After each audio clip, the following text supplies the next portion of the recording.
Bonjour et bienvenue dans le journal de la formation enregistré sur le salon Learning Technology à la rencontre de tous ces acteurs et intervenants dans le domaine des EdTech et de la formation. Et nous allons parler sciences cognitives avec un chercheur, Nicolas Spatola. Bonjour. Bonjour. Vous êtes chercheur en sciences cognitives et sociales chez Artimon Perspective. Alors, Artimon Perspective, c'est une partie d'Artimon, une agence de conseil, c'est ça? C'est ça. Donc Artimon est un cabinet de conseil en organisation et management. Et attenant à ce cabinet de conseil existe Artimon Perspective, qui est l'institut de recherche en fait, où on étudie les interactions entre la société, les organisations et la technologie, l'intégration, l'utilisation, etc. Alors ici sur le salon, vous avez un formidable terrain de jeu, j'imagine. Exactement, oui. On voit plein de choses fleurir et du coup c'est intéressant de les regarder avec cette perspective de la recherche, donc vraiment de la science. Parce qu'il y a un formidable enjeu aujourd'hui, c'est-à-dire qu'en matière de formation, on se met au digital depuis 20 ans, ça a commencé avec du e-learning simple. Aujourd'hui, on voit apparaître la réalité virtuelle, on voit apparaître du métaverse, etc. Il faut étudier les questions très sérieusement.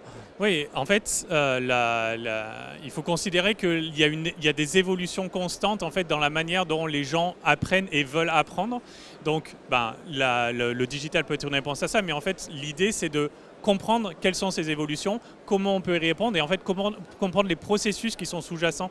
Pourquoi je m'intéresse à ça, comment en fait mon cerveau fait que je suis intéressé à un contenu de formation plutôt qu'un autre. Et avec cette compréhension, en fait, on peut proposer des outils qui sont adaptés en fait à ça.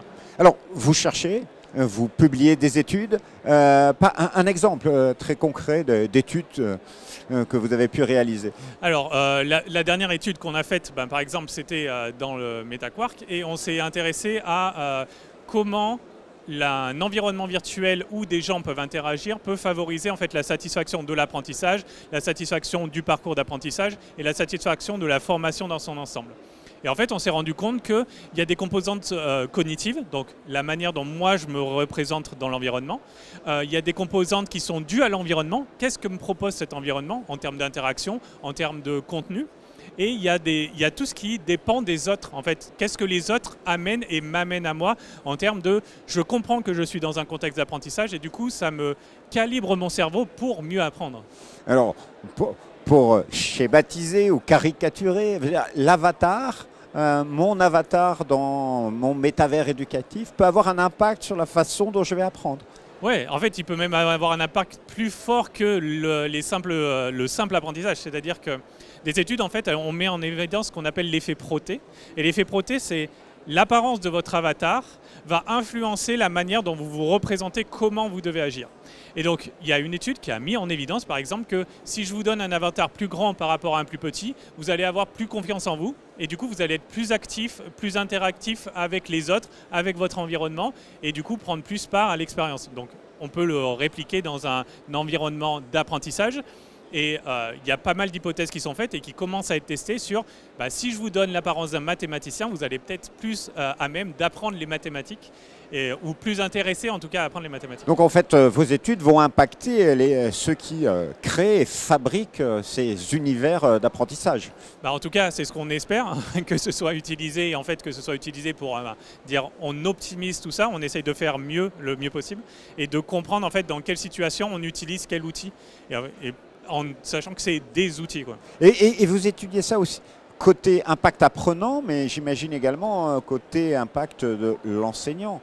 Ouais. C'est tout un parcours de formation qui a à repenser, en fait, c'est-à-dire on a des nouveaux outils, il faut apprendre à utiliser ces outils, et apprendre à utiliser ces outils, c'est un apprentissage en soi. Donc il faut aussi prendre en considération ça, que de dire qu'on va faire des processus itératifs en rajoutant des briques sur des briques, ça n'a jamais mené en fait au bon résultat. En fait, ce qu'il faut se dire, c'est comment on repense avec les outils qu'on a à disposition pour mener en fait le meilleur parcours possible. En fait. C'est ça pour vous l'enjeu dans les prochaines années.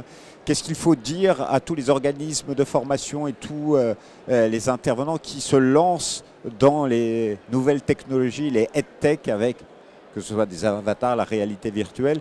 Quel est le conseil du chercheur en sciences cognitives que vous êtes? C'est de comprendre ce qui se passe dessous. C'est-à-dire comprendre pourquoi un outil peut être utile dans une certaine situation. C'est un peu comme si on partait, on avait des outils à disposition et qu'on allait soit dans le désert, soit dans la jungle. Vous allez choisir des outils différents. Mais vous devez comprendre ce que c'est la jungle, vous devez comprendre ce que c'est le désert et vous devez comprendre quels sont vos outils. C'est exactement le même principe là. En fait, si vous ne voulez pas vous retrouver avec 100 gourdes d'eau au milieu du désert, vous allez devoir comprendre à quoi sert une gourde d'eau. Et donc Artimon Perspective, vous travaillez sur ces sujets avec qui sont les personnes avec qui vous travaillez? Alors c'est des sujets qu'on travaille donc en interne, en interne. Parmi les chercheurs, donc on fait des études et on prend la littérature scientifique sur le sujet et on essaye de comprendre ce qui se passe. Puis on cherche des partenaires ensuite pour faire de l'expérimentation. Et là, le but, c'est d'acquérir de la donnée et par cette donnée, essayer de modéliser des processus qu'on a théorisés préalablement.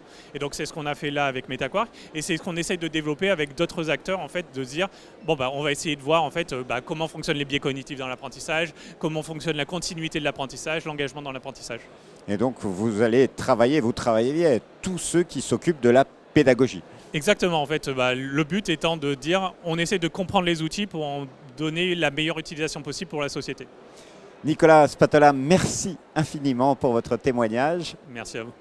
On en sait plus sur cet univers des EdTech. Alors, si vous voulez en savoir plus sur Artimon, vous allez sur leur site internet www.artimon.fr. Et quant à moi, je vous dis à bientôt pour un nouveau journal. Au revoir.